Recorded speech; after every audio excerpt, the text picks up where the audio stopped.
This series is called Off Beat Activism, and each week we've been running different workshops in able to empower people to tell their stories. We did what is social action, understanding what is change and how can we make it. We've done sessions on networking across borders. How can you get people up from all around the world and bring them together for one cause? Last week we did public speaking and how to influence change, such as politicians, bringing them together. And this week it's going to be about, great, you've got the idea, how do you kind of get that message out there and what could that look like? So here we are. This is called Lights, Camera, Confidence, Building a Video Campaign. Just to understand what we're going to be looking at is bringing together different kind of disciplines and seeing how they work well together. I'm Nat. I have been working in the charity sector for probably best part of 10 years now, but 6 years solidly.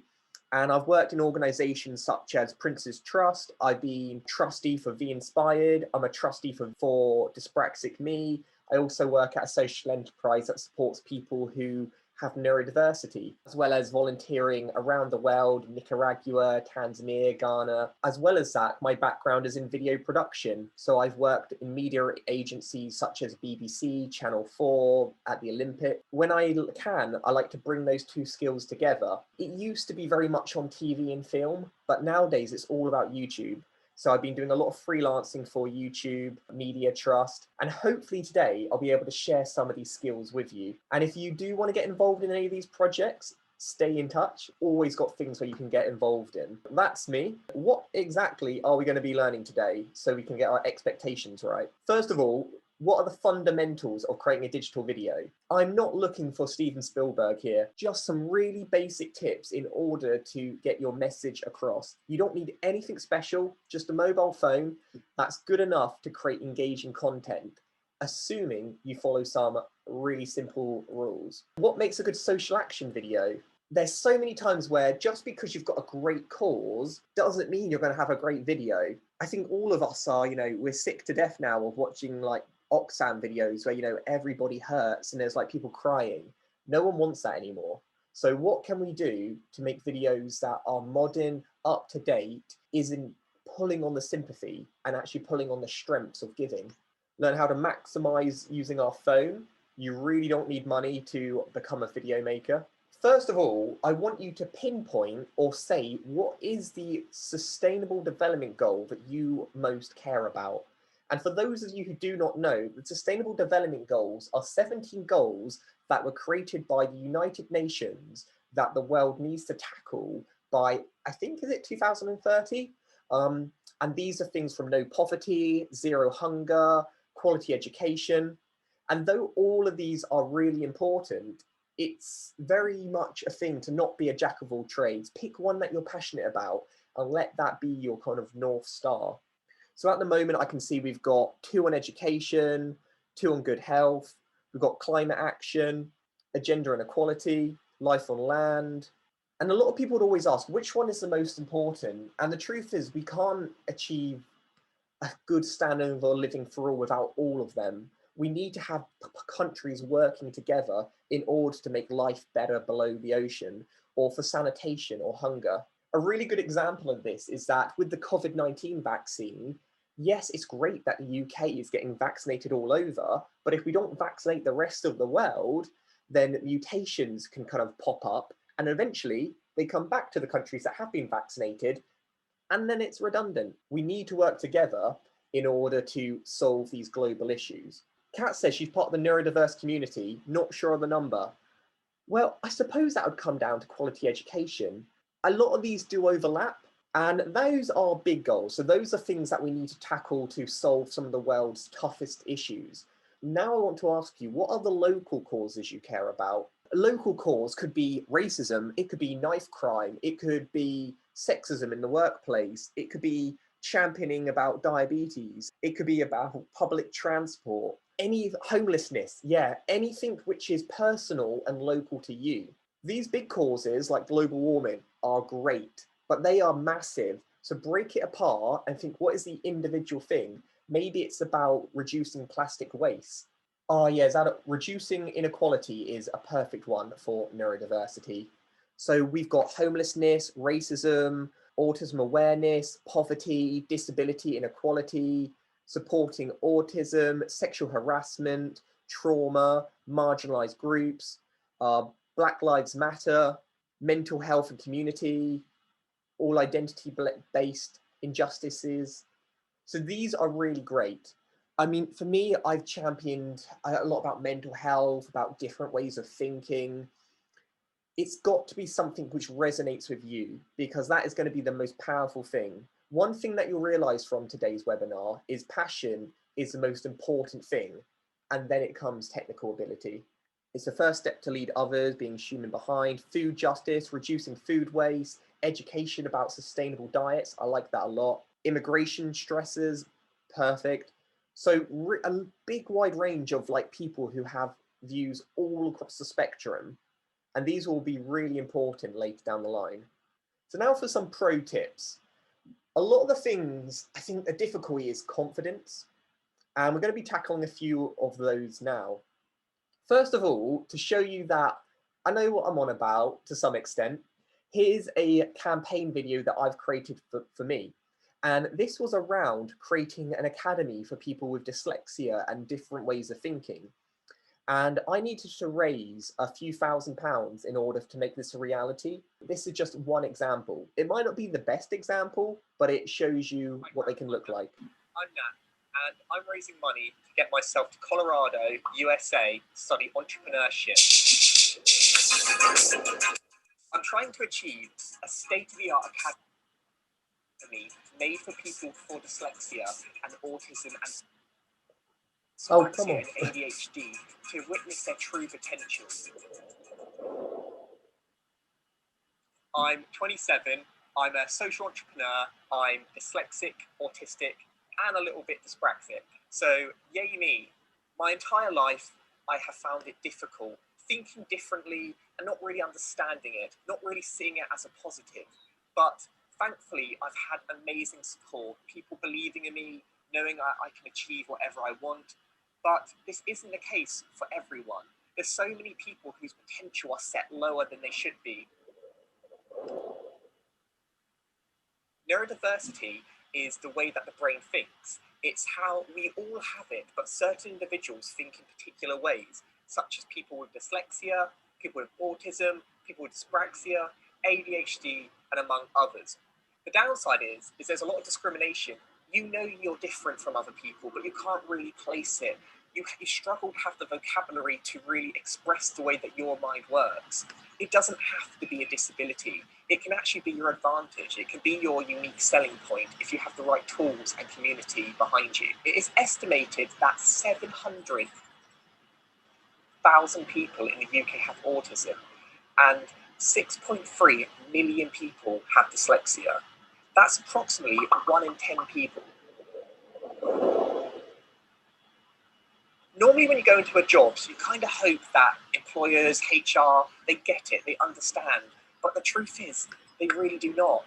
And this is when I thought, how about we put the power back into the individual's hand? What happens if the person with dyslexia, with autism, with dyspraxia are the ones calling the shots, saying, this is how my mind works, this is how you can support me, this is how I'm going to add value to the organisation. The Dyslexia Employment Academy is this fantastic 6-week course which was designed by people with neurodiversity, for people with neurodiversity, to get support, training and guidance they need to not just get a job which ticks a box, but to get a job that they absolutely love and can really thrive in. Just the other day, I was doing an academy and I was teaching this woman, and after me explaining the supports that's available, the equipment that can help her with her day-to-day life, she broke down in tears. Bittersweet moment where she was like, if I had this support and knowledge years ago, I would have struggled my whole life. At that point, I knew we were doing something amazing, and I knew that we needed to expand it and make it bigger and better than ever. Currently, the Academy is only in London, but soon I want to expand to the rest of the UK and eventually globally. The Watson Institute is this revolutionary new program. I'll learn how to make business plans, I'll make forecasting, learn how to engage with stakeholders. How can we make this project sustainable? For the Dyslexia Employment Academy to really succeed, I know I need to upskill. I've got the passion, I've got the team behind me, Now I just need the business skills. I was so fortunate and grateful to get this scholarship, but the truth is, without support from other people, I wouldn't be able to afford the living costs, the accommodation. I do feel a bit cheeky asking for those funds for this reason, but the simple matter is I wouldn't be able to attend and learn these skills without it. I would love your support, I'd love your help, at very least if you could share. This means the world to me, my team, and the thousands of people living with neurodiversity around the world. That's all, folks. Oh, thanks cringy. for watching, and hopefully I'll see you in the USA. Yeehaw! Okay, well, there gives you an example of one that I've done, and you see, really simple. It's just me speaking to camera, but the main thing is enthusiasm. And I'm proud to say that this campaign was successful in raising the funds needed, which helped me achieve my crowdfunder target, and then eventually creating an academy for people who are neurodiverse. So this did actually work when it came to raising awareness. But to give you an example of a more professional one, which has gone viral, this one is also a little bit more lighthearted. So this was about more local issues. How can strangers come together? How can we lessen the gap of interaction? Now, obviously, in a post-COVID world, this one might not be as appropriate, but I think it's really beautiful in terms of how it goes about bringing people. I'll just play a snippet of this.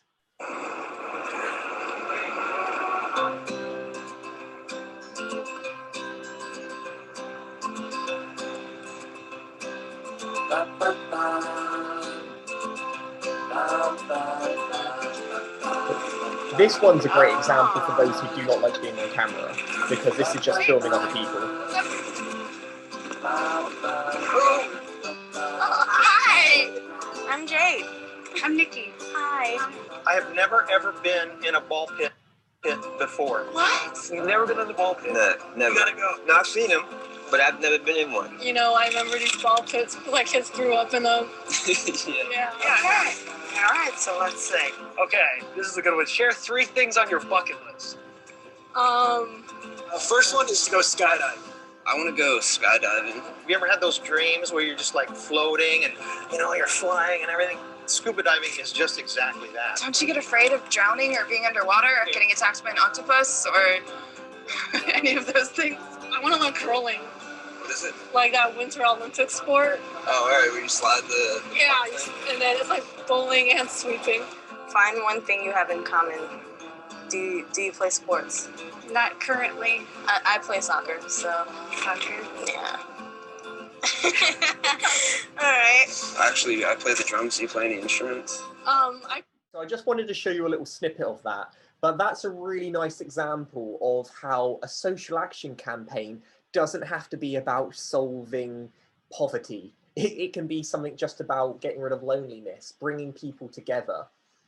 And for this one, the people who created it were behind the camera, so it doesn't have to be asking for money. Sometimes it can just be about a social experiment.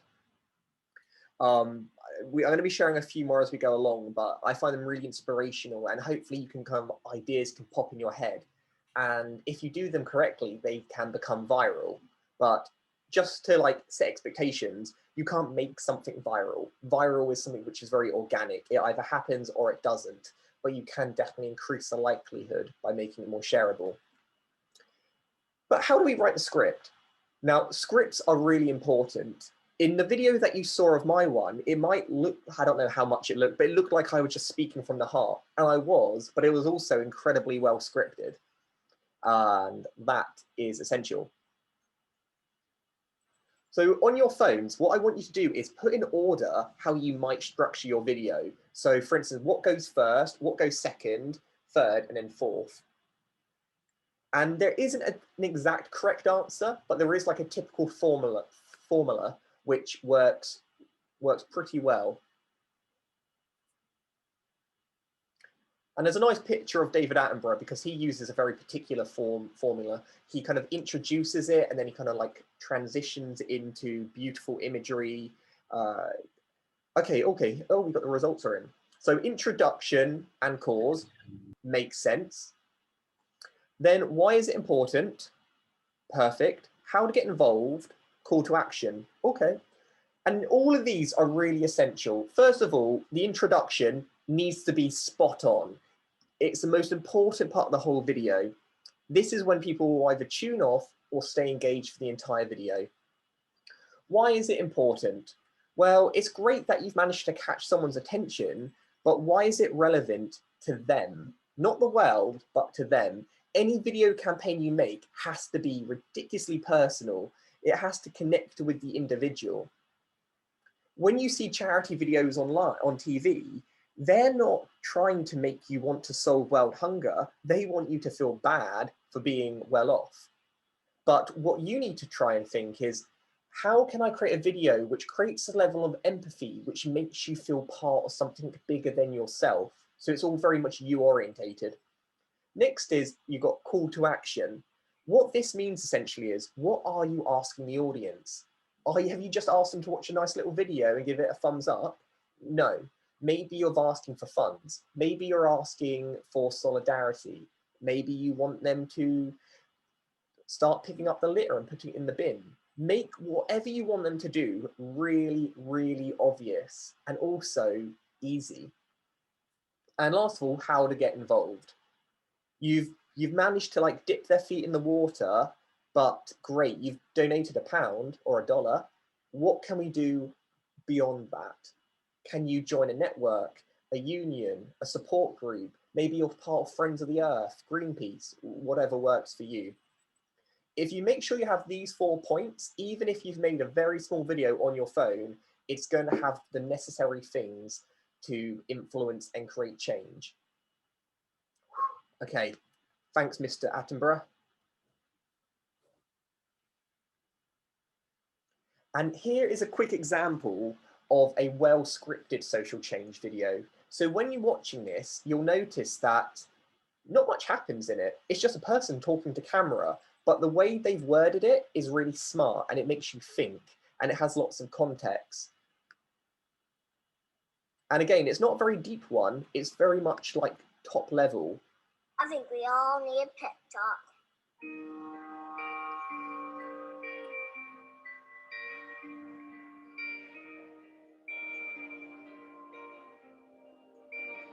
The world needs you to stop being boring.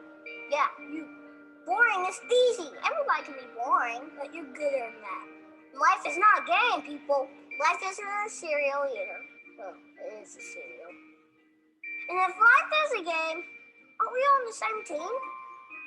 I mean, really, right? I'm on your team, be on my team. This is life, people. You got air coming through your nose. You got heartbeat. That means it's time to do something. A poem. 2 roads diverged in the woods, and I took the road less traveled. It hurt, man! Really bad. Rocks, thorns, and glass. My plants broke. Wah! Not cool, Robert Frost. But wolves don't really work too fast. I want to be the one that leads to awesome. It's like that dude Journey said, don't stop believing unless you dream stupid. Then you should get a better dream. I think that's how it goes. Get a better dream and keep going. Keep going, and keep going. Will Michael Jordan have quit? Well, he did quit. No, he retired. Yeah, that's right. He retired. But before that, in high school, what if he quit when he didn't make the team? He would have never made Space Jam. So guys, I'll stop it there just so you got a flavour of it. But why I like this one is, on the surface, it's a very shareable video. It's a cute kid in a suit pretending to be a politician, but still keeping from the perspective of a child. But when you look more into it, it's about saying, look at our current world. It doesn't make sense from a child's perspective. Why does it make sense from an adult point of view? And then the ask here, they're not trying to make you sign up or donate. They're just trying to make you change your perspective. So remember, the ask doesn't have to be something you can hold on to. It can just be about a thought or an impression or an emotion that they leave you with. This is a very inspirational video, but it's also a very cute video. And I think different people will draw different conclusions from it. I got a message here from Kat, and she says, I'm thinking of doing a video for a charity fundraiser. So the call to action is, I want them to sponsor me. So does that mean that how to get involved would be them being able to sign up to a fundraiser, or would it be how to connect with the charity? Well, I suppose what is your overall aim is the charity, but you want people to donate to you to sponsor you as an individual. So the call to action would be help you to help others. And that might be a little bit more easier for people to grasp onto.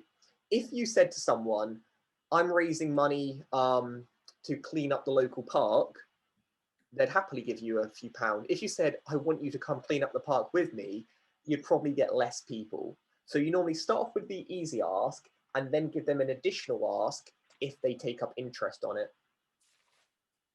And Bella just asked, what order was it again? Well, it's very much up to you, but I typically go with introduction, why it's important, call to action, no, how to get involved, then call to action.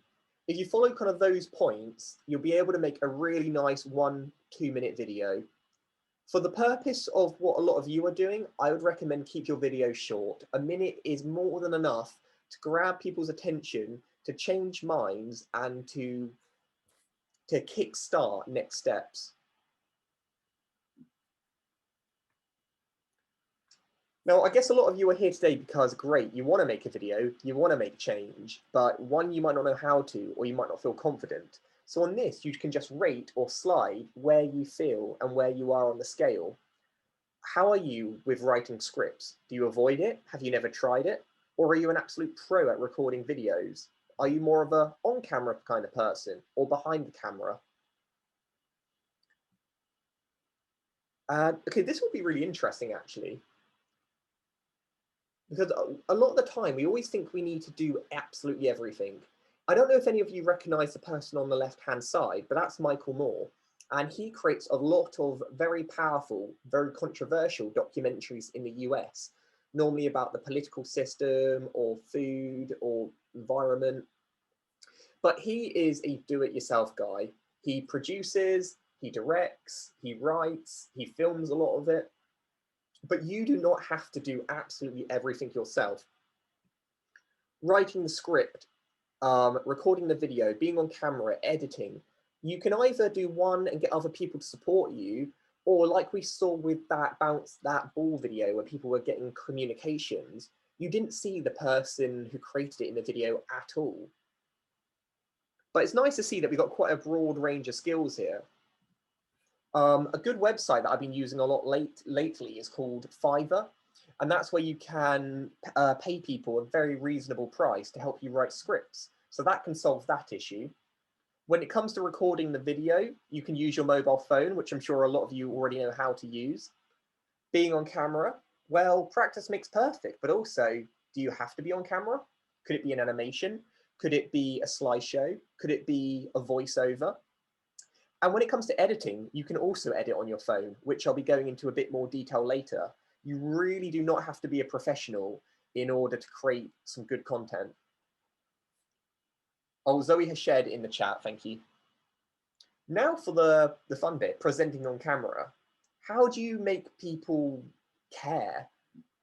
I don't know if any of you have attended any lectures or webinars before that are, the content's really interesting. Like, you're like, wow, rocket science. But the person talking about it is super dull. I'm pretty sure most of my lectures were like that. The subject was interesting, but the delivery left a lot to the imagination. So you've got to be more than an expert. Oh, okay, Greta. How dare you? Now, if any of you saw this, why, admittedly, this isn't the best viewing angle of her, but Greta is phenomenal. She is so passionate.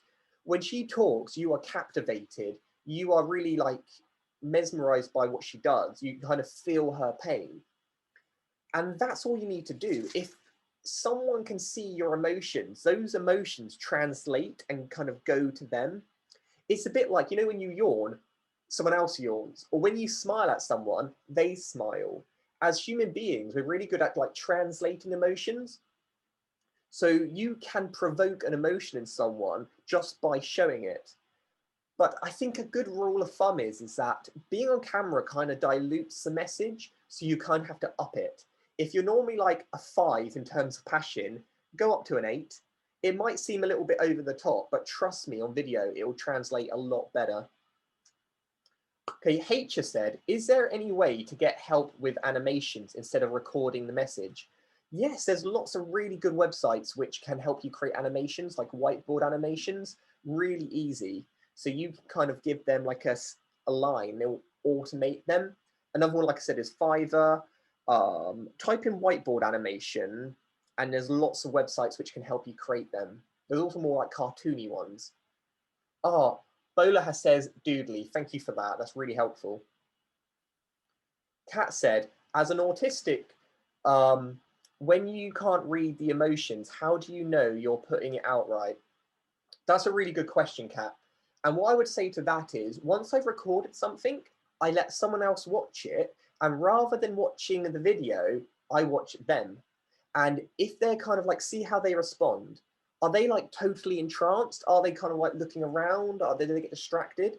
And it will let you know how much they connect. Doing a test audience can be really beneficial. Some people come across or might not have the best self-awareness, and that's why having an opinion from someone who isn't your friend can go a long way. Bella says, if you want to learn how to properly edit DaVinci Resolve is free, although it's very complicated. Thanks, Bella. There are some other ones that I'm going to mention. DaVinci is a bit of a learning curve, but good. The next one is delivery. Great being passionate, but if you're just like, woo, passion, and you have no kind of like aim, you just sound like a crazy person. Martin Luther King Jr., he wasn't just passionate, he knew how to deliver. His speech has stayed with us for generations and probably will till the end of time, I reckon, as long as humans are still on the earth. And that's because the way he paced his voice. I have a dream.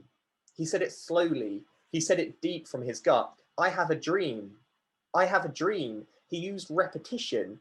Whatever point you're trying to make, keep saying it. Do not say it once. People forget. Say it loud. Say it quiet. Say it in a different accent. Do it in different modes where people understand. Have it in writing. Say it verbally. Find ulterior ways of communicating, which at least some of it will sink in.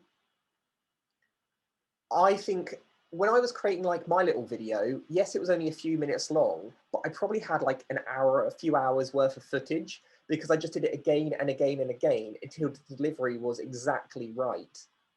When people are watching your video, you want them to focus exactly on what you want them to leave with, not on the fact that you've got a twig in the background, your voice is a bit crackly, or there's like a splodge of a leaf on your head. You want them to focus on you. And okay, Kat just said, say it proud. What do I mean by that? You have to believe in what you're talking about. If you do not believe in it, how can you expect anyone else to get behind you? When you see politicians, they talk absolute rubbish sometimes, but they say it with such conviction. They're like, you know, I think we should have austerity. And, you know, yes, it's great. You know, we don't want austerity, but they do it so you believe them. But if you can use that evil tactic and use it for good, like we need to save the environment, or like we need to. So people, every fiber of your body, they believe you. And the best way I find to do that is, yeah, write a script, but read it, chuck it away, and then speak. The more you speak from the heart, the more authentic it will sound. It does mean, however, you're going to record a lot of blabbering, but you only need a couple of little gems to edit out for it to be really powerful. So yes, we spoke about scripts earlier, but I'm a big fan of writing a script, forgetting about it, and just see how much you remember. Because whatever you remember will probably be the most important stuff. And that's also what other people will remember. Yes, sorry about dissing politics, but oh well. All right, cool. We're doing really well, everyone. Halfway there. Now for recording. We spoke about what is social action, what are the types of videos. We spoke about being confident and how to make you come across well, but how do we actually film and record? Not everyone has a DSLR camera or a really expensive recording team, but thankfully you can do it just on your phone. First of all, if any of you were making a video, how would you hold your phone? I see here it's quite balanced, you know, either or. If you were to do portrait, that can be okay, but I think it's a good as an additional extra. You should always film for the platform you tend to show on. If you're doing Instagram, TV, or a Facebook story, portrait's okay. Those aren't normally the biggest platforms. YouTube and Vimeo are probably the ones where you want to get most traction. Kat says, are you holding the phone or is it on a stand? It really depends on the kind of emotions you want to get across. If you're holding your phone, it'll be a bit wobbly, and that can kind of give a bit of like a gorilla look, which is kind of like rough and ready, and it can make it seem very raw. However, 9 times out of 10, getting a little stand or even a couple of books is the best bet. You can buy a stand for your phone for a couple of quid on Amazon, or just a couple of books to prop it up.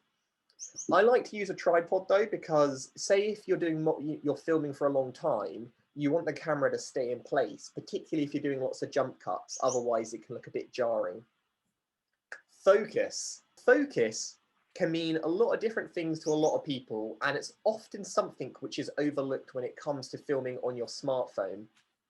So in your humble opinions, how would you describe what focus is? So you write down here and just say, how do you describe it? Because I think a lot of the time people struggle to really pinpoint what we mean. Neil says, I always use portrait or landscape. Vertical/horizontal doesn't work for me. I mean, you and me both, Neil.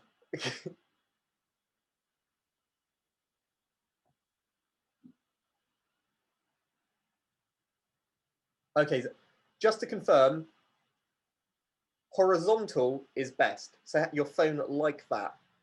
If it's like this, that's the best way.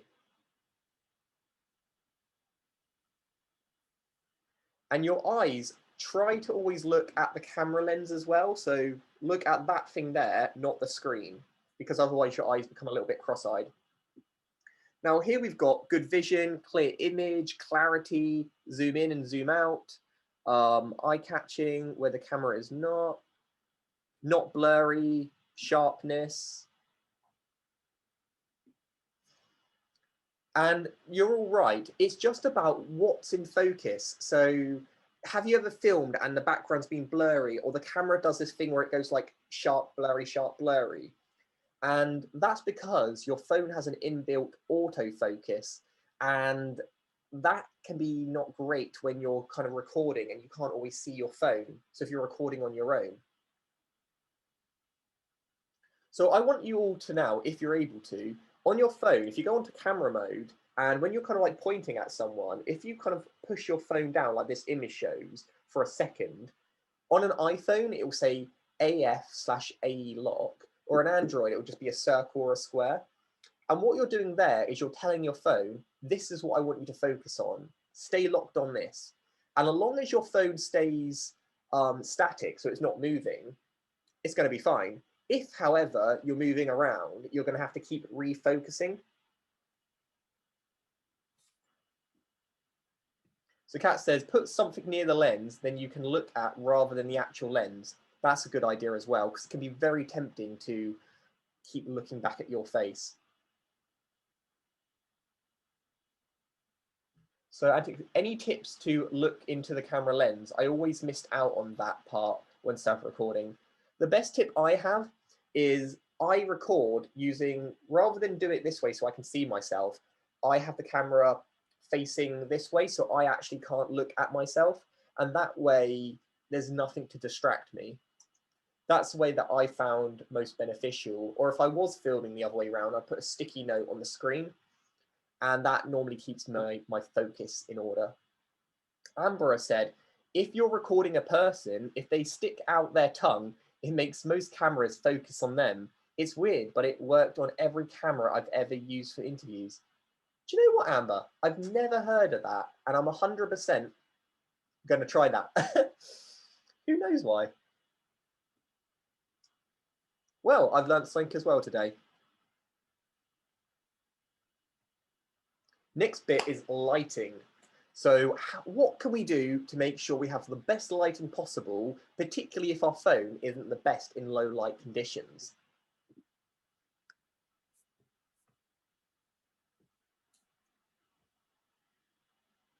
So in your opinion, what do you think is the best type of lighting? Is it to use natural light, the sun, or is it indoor lighting? You know, light bulbs, soft boxes, that sort of thing. Interesting.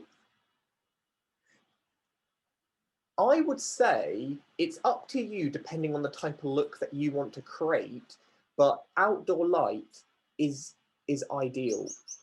It's because it's perfectly surrounds you. It's what most indoor lights are trying to replicate. The downside is, however, is that the sun is continuously changing positions.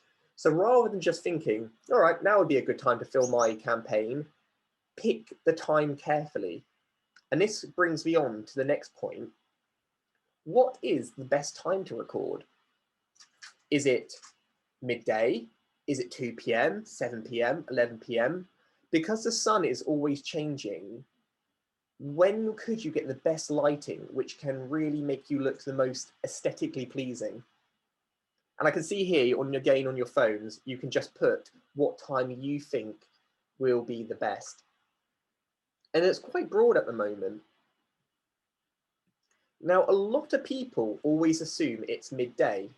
Why? Because, well, isn't that when the sun's brightest, when it's like in the height of the sky? But I wouldn't always recommend that. And that's because the sun is quite intense depending where you are in the world, not the UK obviously, but it beams down on you and you can get like shadows under your eye and you look a bit sinister. No one wants to support a cause with someone who looks like Jafar from Aladdin, you know, like. So what you can do is think about golden hour, midday, when the sun is like rising and it's like, you know, just about here and it hits you, and what it does is it will illuminate your whole face. It will, if you've got like really deep eye sockets like me, it will brighten them out and it will stop you kind of disappearing. You can also do it kind of in the evening as well. I'd say about, you know, early evening, early morning is when you're going to get the best light. And you normally have about 2 hours of pretty consistent light before it changes a lot. But if you record throughout the day and then you try to edit it all together, it can be quite noticeable. So just something to keep in mind. You may not always have the luxury of choosing when to film, but if you do, I would say better to do it early. Dusk or dawn is better. The light is softer. Yes, thank you, Cynthia. Kat said, I'm sure there will be a video where Jafar would be a good looking role. I know, to be fair, the new Aladdin, not a fan. H. What time is that again? Sorry, missed that. No worries. I would say 11 a.m. is a good, safe bet. But admittedly, you're looking for when the sun is not quite at its highest. And rather than beaming down on you, it is beaming at the side of you, and that will illuminate your face.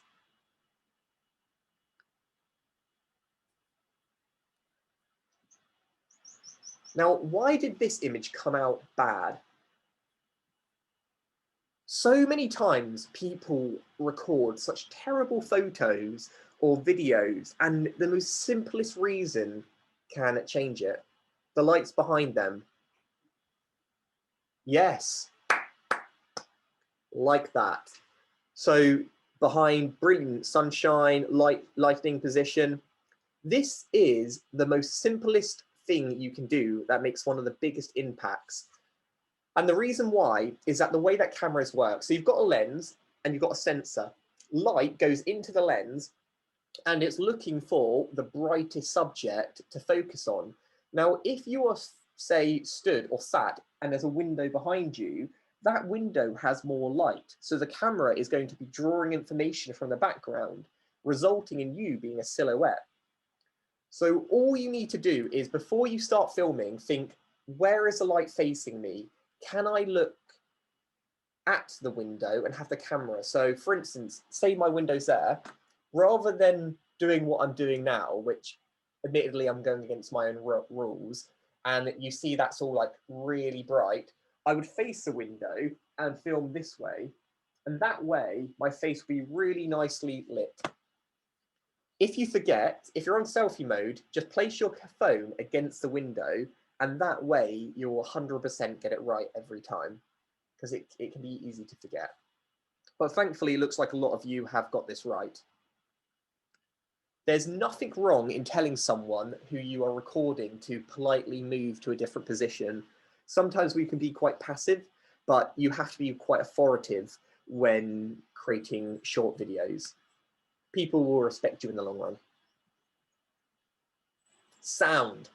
Now, sound is arguably the most important rule to follow out of all of them, because sound is so important. If you do not notice good sound design, then they've done it right. If you watch a YouTube video on YouTube and the image quality is really blurry, people will still watch it. But if you have a video that's really good visual quality, but the sound is terrible, people will stop watching straight away and you lose them. And with that in mind, what are some of the things we can do to get better sound quality? Now, I know some of you are going to be thinking quite obvious things, but on this, think outside of the box. If you're recording on your mobile phone, as great as they are, the sound quality is peanuts. It's really bad. So what are some of these simple tips we can do to get better recording sound? So Kata says, would you recommend captions as not everyone has the sound on? Yeah, absolutely. Captions are really good for sharing virally, particularly on platforms like Facebook, where it starts playing before you've even clicked on it. So yep, captions are great. YouTube creates captions automatically, but they're not always great, so it's worth going over them. I always try to make it as accessible as possible, particularly if you're doing things for a social cause. You don't want to be a bit of a hypocrite now. There's lots of services online who can do it for you if you're not a fan of doing or captions, but do make them if you're able to. So what can you hear? So right now people can hear wind, they can hear traffic, microphone, under the lens, everything in the background, eliminate background noise.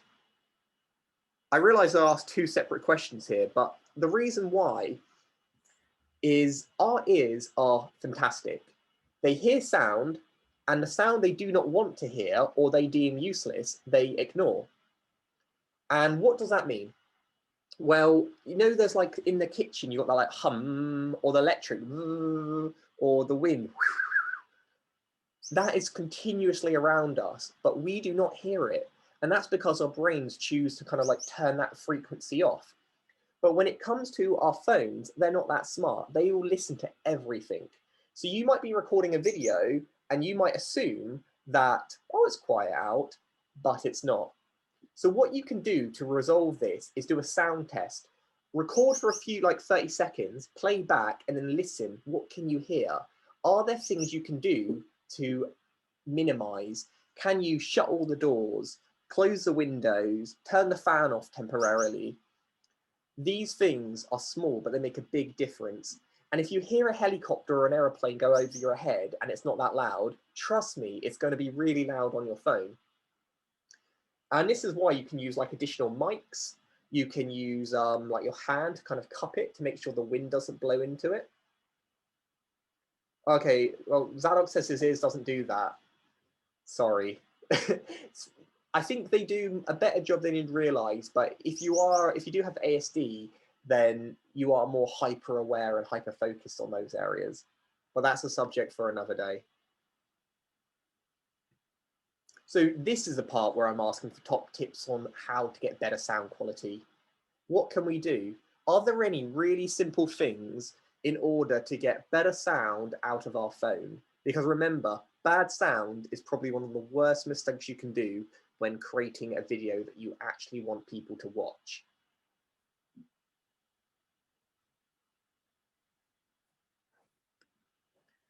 Now, one of the things that I suggest is recording at about an arm's length.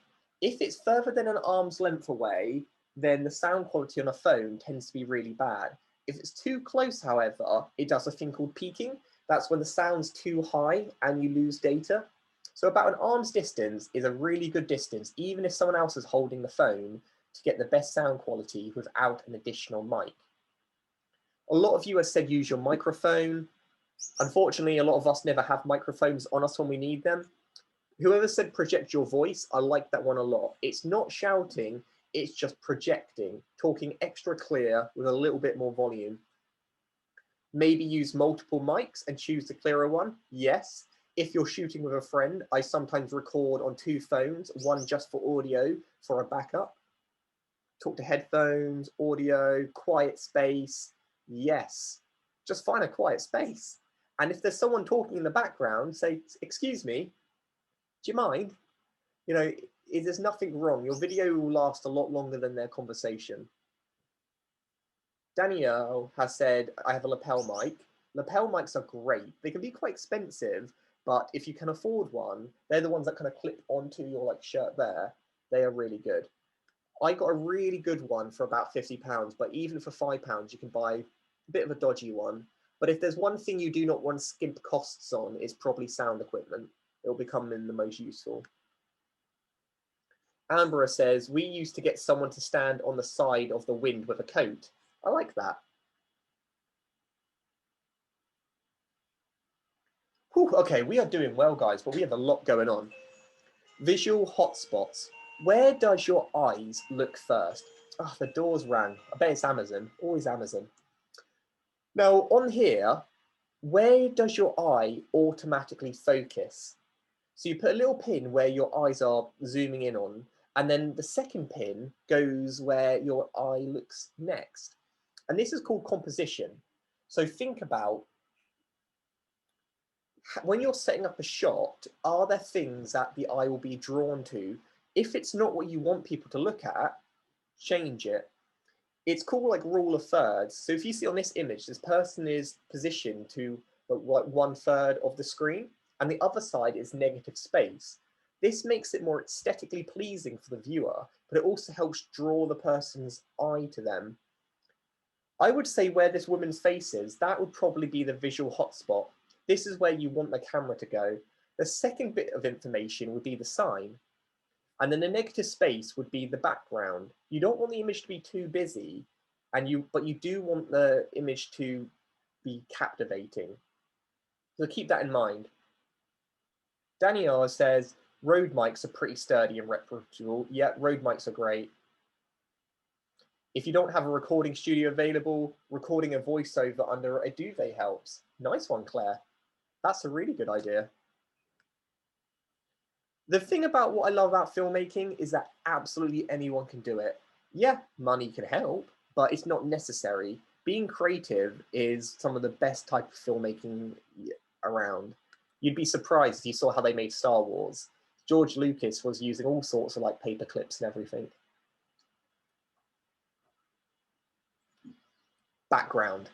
Background's important, make it relevant. If you see this image here, this is a statue of Christopher Columbus with Native Americans below him.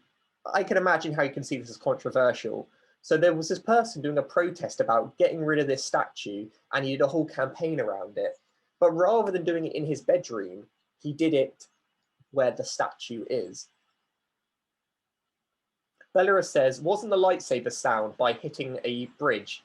It was something odd like that, but yeah. Vroom, vroom. Now we won't do that now, but if you are, for instance, in a position where you can't go out, say there's a lockdown or something, use virtual backgrounds, but make sure they're relevant. Try not to use like really random ones. Pick one that makes sense. So my top tips I want to leave you with is phone orientation. This way around. I'm not going to say what direction that is because I'll get it wrong, but this way. Lighting. Make sure that you are facing the light and the light isn't behind you. That is the best rule imaginable. Sound quality. Film about an arm's distance away and make sure you're in a quiet space. Please. No one wants to listen to bad like sound quality. Framing. Learn about the rule of thirds. Use a tripod. Get it nice and steady. See this picture of Malala, like she's got about a thumb's distance above her head. That's a really good amount of like negative space in order to make it breathable and not too overpowering. And background. Make your background relevant to what you're talking about and also clear. You do not want to have distracting stuff. My background is, you know, there's a lot going on and you're always going to be looking. Say if I had like written text behind me, you'll be continuously reading what's behind me instead of focusing on me. So keep your background simple.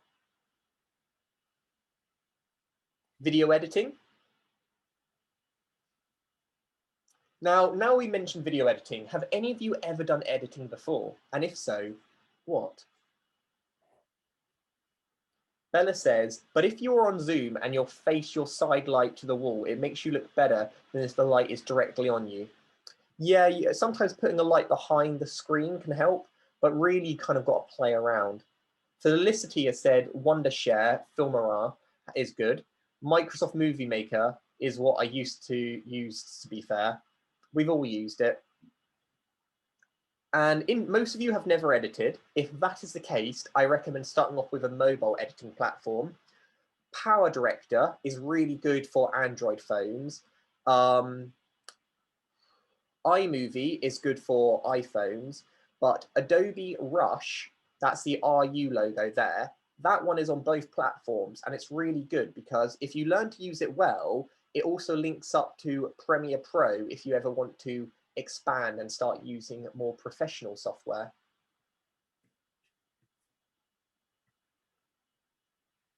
Now, I would say Premiere Pro is probably the best one to put your energy into if you're really dedicated to learning. But honestly, what is the best editing software available? There isn't one. It's you. Anyone can edit on any software, but it takes a really good editor to know how to do the editing. So you can edit on your mobile phone. Yes, it's limited. Yes, it's fiddly, but with great practice and great creativity, you can make a great video. You only need simple cuts to make a good video. You do not need transitions. And yeah, the suggestion I said for Android is Power Director. It's free, but for less than £5, you can get it completely no watermarks, and I use it all the time. We don't have time to show this video now. All it is just lots of cuts, different scenes, not just talking to camera. So do you remember the video I showed you of me before? That wasn't that good because it was just one shot. If you can have more shots to cut away to, that makes it more interesting and more engaging for the viewer. Types of videos you can make, they could be doing a crowdfunder, getting people to help support your campaign. Documentaries, interviewing, revealing the truth, getting the best out of someone, asking thought-provoking questions. Live video, recording right here on the spot, making a sense of urgency. Or educational, how can we support the next generation in understanding the systemic issues that currently lie in society? That's a mouthful. Now we have gone a little bit over, but if any of you have any questions, I'll be more than happy to answer them. We had quite a lot to say today. It was a bit of a once over, but feel free to unmute yourself or type on the phone. I'll happily answer as many as I can. Can I ask a quick question? Yes, go. What I want to know is, on your phone, how do you use the virtual background bit? Well, you were talking about using virtual backgrounds earlier. So I don't know, you didn't say it was specifically for Zoom? No, okay, really good question. So I think for most of them, it's only on like desktop computers. You might be able to do it on tablets. If you don't have a virtual background, pick like a plain background, like a plain white wall or something. Anything which doesn't kind of make people give them more information that isn't relevant. Okay. So for example, say if I had my camera turned here and my birds are in the background, you're going to continuously be looking at my birds, and that is not relevant. Thank you. How would you go about promoting a video once you've made it? Keywords are really important because of how the internet works. So do a quick search on what words are people looking for. Maybe you're doing a food video on a campaign video on hunger. Keywords related to hunger into Google, and make sure those keywords are in all your descriptions. You also have two options. One, do you post on YouTube and then try and get as many people to watch that video to increase your views? Or do you post it on every platform you can imagine, YouTube, Vimeo, Facebook, Instagram, and just want people to view the content, not necessarily focusing on the views? That's up to you. At the moment, I think it's better to post individually on each platform because each platform prefers their own content. So if you post a video on Facebook that is a YouTube link, it will rate that lower than if you post the video natively on Facebook. I love this presentation. How did you make it on Menti? P.S. I am, Vinian's daughter. Lovely to meet you. Now, this presentation was created really interactively, lots of different ways to engage. And I use Menti, but you can also use a website called Kahoot. There's so many different websites which can really bring it to life and make it interesting. Next webinar is on reflection and mindful meditation. And why this is relevant to social action is that it can be really stressful to try and make a change in the world. The world's a big bad place and we're doing our best to sort it out. So it's really important not to burn yourself out, to take a moment back and to reflect on what you're doing and why you're doing it. I hope you take a moment to do that. If you are interested in working with us, get in touch. Divergentthinking.uk, or send us an email at admin@exceptionalindividuals.com. We're always collaborating with people, we're always coming up with new projects, but you have all been an absolutely fantastic group. And on that, I will leave the screen and take it back. Well, I'm exhausted now. So I'm glad you all enjoyed and I hope you have a fantastic day. And if any of you do go ahead and make any videos, I would love to see them. Always happy to give feedback, point you in the right direction, and answer any further questions that we didn't have time to answer today.